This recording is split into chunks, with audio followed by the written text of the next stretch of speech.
Now, speaking of care, it extends to ourselves too. How often do we speak about this on the show? It's time to now reflect and get honest in another round of moments, memories, and more. Today, we are talking about self-care. Mark and Kat have very kindly offered to open up in this safe space and have a little chat. We love these chats, guys, because it gives us an opportunity to reflect on things that are vitally important and just take 5 minutes to pause, breathe, and reflect, which I don't think we do very often. So I'm going to ask you some very deep questions, and I'm going to hope that one of you is going to cry, at least, or at least make me cry just a little bit. A little bit of honesty first thing in the morning? No, 100%. This is how we blindside you with these. I've grown to love these segments because it's a great way to check in as well. And whether you're doing it with your partner, with your mates, even for yourself, it's good to just check in.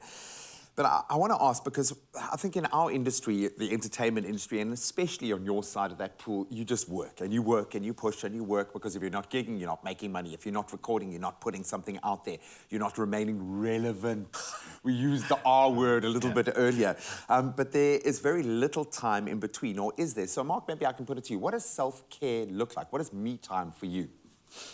Wow, me time for me.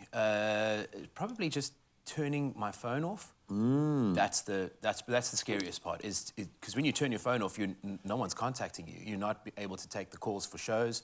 Your agent's looking for you. Your PR guy's looking for you. You know, something's happening. And 10 to 1, like the number one thing I worry about is, what if my family's looking for me? Yeah. But you know, it's actually such a silly thing, because for how many years did we run around without any phones? No contact. Yeah, exactly. So that's my go-to. If I need time, turn the phone disconnect from that, and it stems into kind of social media as well. Everything. It's so worthwhile doing a detox. Kat, you are quite active in that social media space.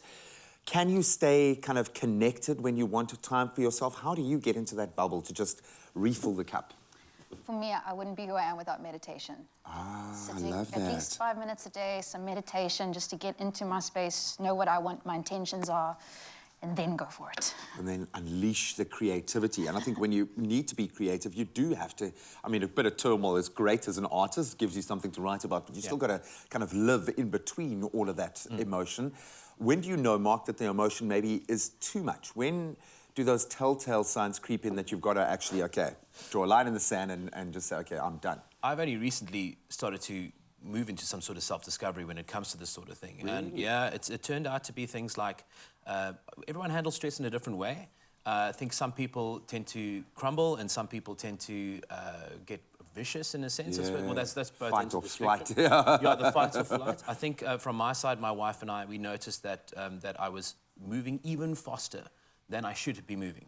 So we live a busy-paced lifestyle. Almost so manic, yeah. Exactly, and it got to the point where it was like, why is the coffee not there on time? And where are the kids? And it's like, we have a good, like, 10 minutes to get to school, for example, but like we're a second off, and I'm going, this is crazy. And that was the telltale sign that I was overdoing it, and it was like perfection wasn't enough. It had to be better than perfect. And then whenever I get into that space, my wife tends to know and goes like, step away. So she's your canary in the mine, and that's brilliant. I absolutely love that. Kat, what are your warning signs that maybe you need to take a time out? When my brain starts going like, okay, cool, I know, slow down. That actual sound, that noise literally, comes out of it. Yeah. No, we heard it. We actually heard it a little bit.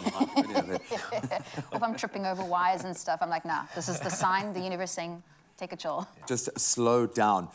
So how do we do that then? How do you, I want to say what's an ideal night in for you, but most nights are out because that's kind of when you ply your trade. So is it a morning in? How do you relax? Well, to give a little bit of insight, and my fellas are watching this right now, but I'm going to play a game of golf after this. Oh, yeah. And I still have work later this afternoon, but just taking a little bit of time out. It doesn't have to be a whole golf game. We're going to do a bit of mashie and just take it easy and put the phones down and talk nonsense and have a bit of, well, it wouldn't be breakfast by that point, but it'll be something. And then go about our business. Sometimes it's just an hour. Yeah. 2 hours, whatever you can, you know, and just let it go.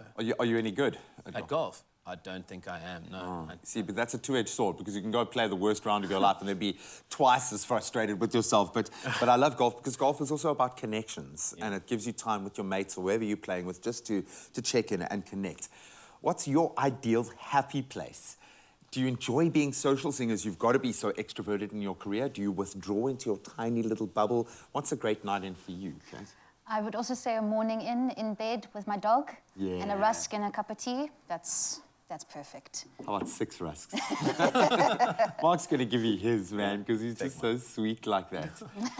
You've got to do it. And especially if you're out there and your job is making connections with other people, sometimes you've got to look inward and make sure that you're okay and check in. And if you're not okay, that's okay, all right. You can just put on some good music and you'll be okay. And luckily, we've got the good music sorted this morning. We're going to bring you more performances to help you feel okay. But I really do suggest you go through this exercise yourself right now, either with yourself or someone that you care about. It is your turn to answer us, in fact. We want you to tell us what your ideal winter's night in is. Share those answers with us on the Expresso Facebook or Twitter page and use that all-important hashtag more than a rusk in your entry. That best entry will have a shot at winning 2,000 Rand in cash, plus the OUMA RUSKS hamper. But you can find all the terms and conditions that apply on expressoshow.com. Good luck to you guys. I say cheers, man. Cheers. Clink, clink.